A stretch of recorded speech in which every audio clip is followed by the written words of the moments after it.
Hello guys, welcome back to the channel. आप लोग का स्वागत है और ये हमारा सेकंड लेक्चर है डेप्रिसिएशन का। फर्स्ट लेक्चर में हमने देखा था परचेज के बारे में कि अगर हम एसेट खरीदते हैं तो क्या करेंगे। तो आज बात करते हैं कि अगर परचेज के साथ साथ सेल भी तो हो सकता है।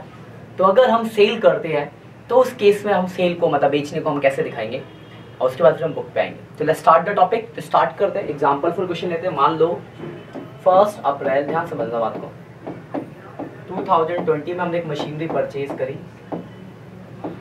मशीन नंबर फर्स्ट, मान लो 1 लाख रुपए का। ध्यान समझना, बहुत सिंपल है। फिर 1 अक्टूबर 2021 को एक और खरीदी मशीन नंबर सेकेंड, मान लो 2 लाख रुपए की। ठीक है। फिर 1 अक्टूबर 2022 क्या किया हमने, तो पहली वाली मशीन को बेच दिया। मशीन फर्स्ट क्या कर दिया, सोल्ड कर दिया, मान लो 60,000 में। और इसी सेम दिन सेम डेट को हमने एक और खरीद ली मशीन नंबर थर्ड, मान लो 2 लाख। और डेप्रिसिएशन वही है सेम। डेप्रिसिएशन लगाते हैं 10% per annum straight line method से और 3 साल का अकाउंट बनाना है और 31 मार्च का एंडिंग है। तो अगर आप ध्यान से देखो तो अगर मैं सेल वाली लाइन को हटा दूं, इस लाइन को, इस सेल वाली लाइन को हटा दूं, इसको हटा दूं अगर मैं, तो बाकी क्वेश्चन पुराना है जैसा आपने पहले पढ़ा। परचेज का जो भी सीन है कि हमने पहले एक मशीन खरीदी, फिर दूसरी खरीदी, फिर तीसरी खरीदी। तो परचेज तो आप जानते हो। बात आती है कि अगर सेल किया जाएगा तो उसको कैसे दिखाया जाएगा। तो लेट्स स्टार्ट द टॉपिक। करते स्टार्ट। मशीन पे कौन बना लेते हैं।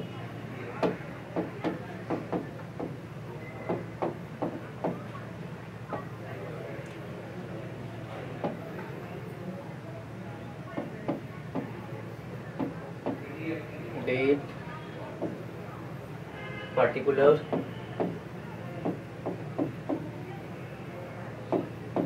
अमाउंट,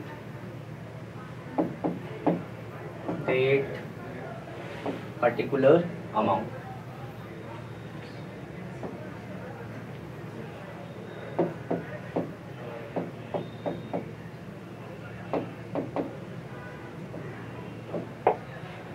तो सबसे पहले आपने 1 अप्रैल, डेट क्या देख लेते जरा। 1 अप्रैल 2020 में एक मशीन खरीदी, मशीन नंबर फर्स्ट। तो बैंक अकाउंट ये सब पुराना है ना। मशीन नंबर फर्स्ट खरीदा कितने का, 1 लाख रुपए का। एंड होता है 31 मार्च को, तो 31 मार्च 2021। अगर आप ध्यान से देखो तो अगली मशीन जो आप खरीद रहे हो, या देखो तो अगली मशीन जो आप खरीद रहे हो अक्टूबर 2021, यानी इस साल में तो और कुछ नहीं हुआ। तो एंड कर देंगे, एंड पे डेप्रिसिएशन लगाते हैं। तो बाय डेप्रिसिएशन एक ही मशीन है, मशीन नंबर फर्स्ट, जो कि 1 लाख रुपए की है और पूरे 1 साल का डेप्रिसिएशन लगेगा। तो 10,000 का डेप्रिसिएशन लग गया। टोटल कर देंगे, 1 लाख की मशीन थी, 10,000 का डेप्रिसिएशन लग गया, 90,000 का आ गया बैलेंस। ये आपका 1 साल खत्म। मेरे हिसाब से इसमें कोई डाउट नहीं, वो पुराना ही है ना। क्लियर है बात। आगे बढ़े। ये नेक्स्ट ईयर का आपका बैलेंस हो गया। तो नेक्स्ट ईयर 1 अप्रैल 2021 तो बैलेंस मेरी 90,000 का बैलेंस। इसी साल आपने अक्टूबर में एक और खरीदा। 1 अक्टूबर 2021 को एक और मशीन खरीद रहे हो। तो to bank account machine number second. ठीक है।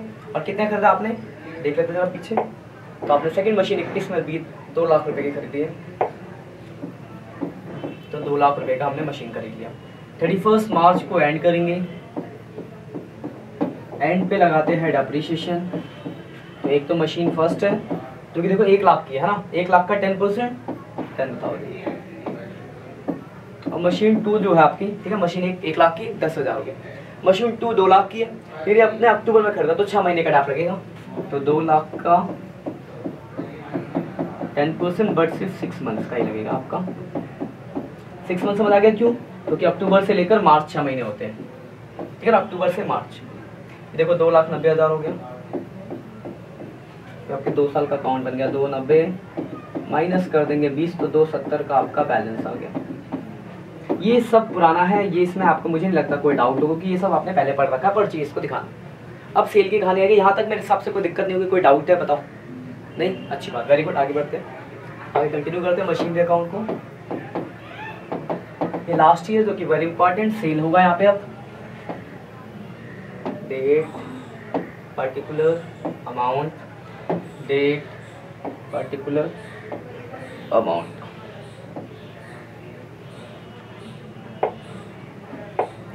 एक अप्रैल 2022 का बैलेंस आ गया, तो बैलेंस BD 270। अब देखो क्वेश्चन अगर देखो तो 22 में हमने बेचा है, अक्टूबर 2022 में पहली वाली 60 में बेची और एक खरीद ली, खरीदी अक्टूबर 2022 में, खरीदी को तो यहाँ लिख लेते हैं। तो बैंक अकाउंट, मशीन नंबर हमने थर्ड खरीदा कितने का, 2 लाख का, और अक्टूबर में ही बेचे। देखो ध्यान से देखना बेचने का, 1 अक्टूबर 2022 में बेचे। कौन सी मशीन, पहली। याद रखना एक बात को, ये नया है बेचना। जब भी हम कोई एसेट बेचते हैं तो बेचते टाइम 3 चीज़ आती है। पहला, उस एसेट्स पे जितने दिन वो चला है उतने दिन का डेप्रिसिएशन। दूसरा, जितने में आपने बेचा। थोड़ा मेरा गला खराब है तो बात थोड़ी अलग आ रही है, एडजस्ट कर लेना ना।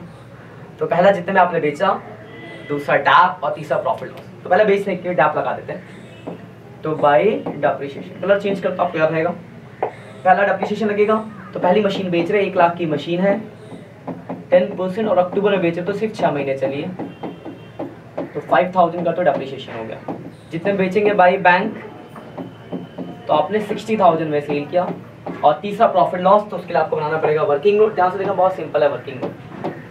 पहली मशीन बेच रहे हैं ना, तो original cost of machine first, कौन खरीदी हमने, 1 अप्रैल 2020 में खरीदी थी, 1 लाख की।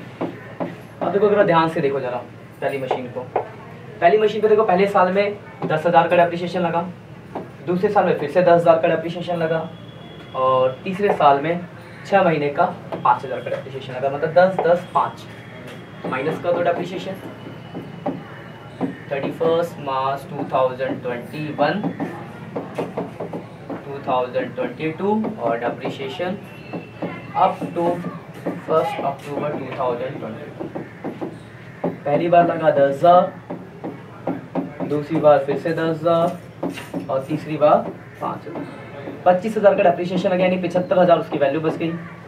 यहाँ तक मेरे हिसाब से कोई डाउट नहीं होगा। और उसको हम सेल जो कर रहे हैं, 75 उसकी वैल्यू बची है, उसको सेल कितने में कर रहे हैं, 60,000 में सेल कर रहे हैं। तो आपको 15,000 रुपये का क्या हो गया, आप बोलोगे सर लॉस हो गया।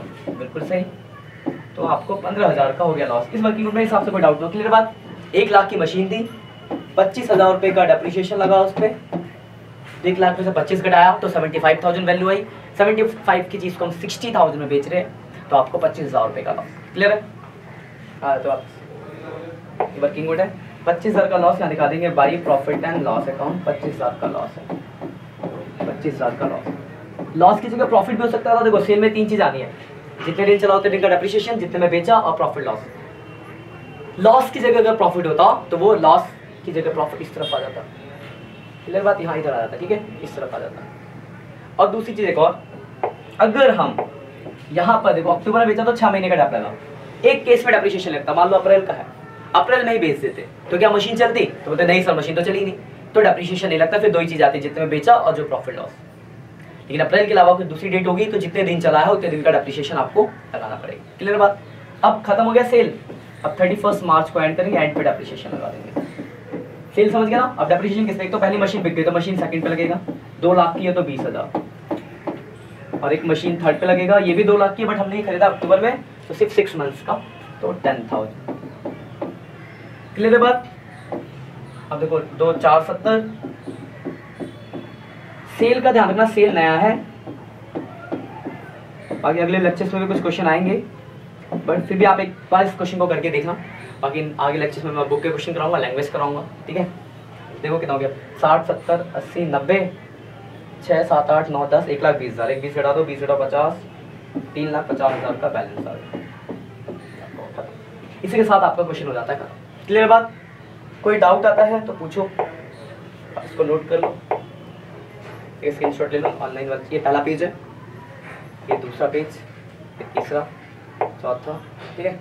अभी तो आपको याद होगा मैंने कुछ क्वेश्चन किया था जहाँ पे डेप्रिसिएशन के लिए रेट नहीं दिया होता था, रेट, ये तो अभी क्वेश्चन में रेट डाल देगा, रेट ना दिया हो तो रेट ना दिया हो तो हमने एक फॉर्मूला पढ़ा था, cost of assets minus scrap value, salvage value, receivable value, तीनों नाम है, अपॉन लाइफ। ये फॉर्मूला था, ये मैंने आपको बताया था। तो जहाँ पे कोई स्टार्टिंग के जो है ना 5-6 क्वेश्चन उसमें रेट नहीं है, बुक के क्वेश्चन आप कर सकते हो, फर्स्ट 5 क्वेश्चन वहाँ पे रेट नहीं है, तो आप ये फॉर्मूला लगा के डेप्रिसिएशन निकालोगे। इसके बाद कभी कभी क्वेश्चन बोलते हैं ना कि रेट ऑफ डेप्रिसिएशन भी बताओ भाई, देखो इसका भी फॉर्मूला बहुत सिंपल है, क्वेश्चन दिखाऊंगा मैं आपको। रेट ऑफ डेप्रिसिएशन का फॉर्मूला होता है depreciation upon cost of assets into 100। ये फॉर्मूला वहां लग जाएगा, दो फॉर्मूले ये मैंने लिखा रखा है, ये भी लिख लो। डेप्रिसिएशन का भी रेट निकालना हो तो depreciation upon cost into 100 rate of depreciation का फॉर्मूला है, ठीक है। आगे एक बात और, एक चीज और ध्यान रखना, अगर कोई एसेट्स हम खरीदते हैं और खरीदते टाइम कोई भी अगर खर्चा करते हैं वो उसकी कॉस्ट का पार्ट होता है। क्या रखना, खरीदते टाइम खर्चा होगा तो कॉस्ट में जोड़ दिया जाएगा। क्वेश्चन फर्स्ट है, फर्स्ट में देखो 5 केसेस है। पहला केस है उसमें लिखा है कि मशीन हमने खरीदी कितने की है, तो भाई मशीन खरीदी है 1,80,000 की। अब 20,000 रुपये इंस्टॉलेशन पे खर्च किया, तो मशीन कितने की हो गई, तो बोलोगे 2 लाख की मशीन है। तो डेप्रिसिएशन जब निकालूंगा यहाँ पे, तो डेप्रिसिएशन मशीन है आपकी कितने की, यार रखना कॉस्ट में ये जोड़ दिया गया, तो 2 लाख की मशीन है। 10,000 स्क्रैप वैल्यू देखो वहाँ दिया हुआ है, 5 साल उसकी लाइफ है। 38,000 पर एनम का डेप्रिसिएशन आ जाएगा। अगर रेट निकालना होगा तो फॉर्मूला लगा दूंगा रेट ऑफ डेप्रिसिएशन का, डेप्रिसिएशन यानी 38 अपॉन कॉस्ट 2 लाख इंटू 100, तो 19% इसका ही आ जाएगा। तो कुल मिला के इस पर ये तो पहला हो गया, सिर्फ 4 केस हो रहा है। हर केस में डेप्रिसिएशन आप निकाल लोगे, रेट निकाल लोगे। अकाउंट मान लो इसका बनाना होता है कि मान लो 4 साल का या 3 साल का अकाउंट बना, तो मशीन कर दिया आपने कितने की, 2 लाख की, हर साल का डेप्रिसिएशन कितना 38,000, अकाउंट बना लेना, ठीक है। तो ये कुछ क्वेश्चन है, आपको स्टार्टिंग के 4-5 क्वेश्चन इसी पे वो आप कर लेना, ये सेकंड वाला कर लेना। बाकी इसके बाद हम कुछ बुक के क्वेश्चन अगले लेक्चर्स में देखेंगे। आज के इतना ही, मिलते हैं नेक्स्ट सेक्शन में, तब तक के लिए बाय बाय।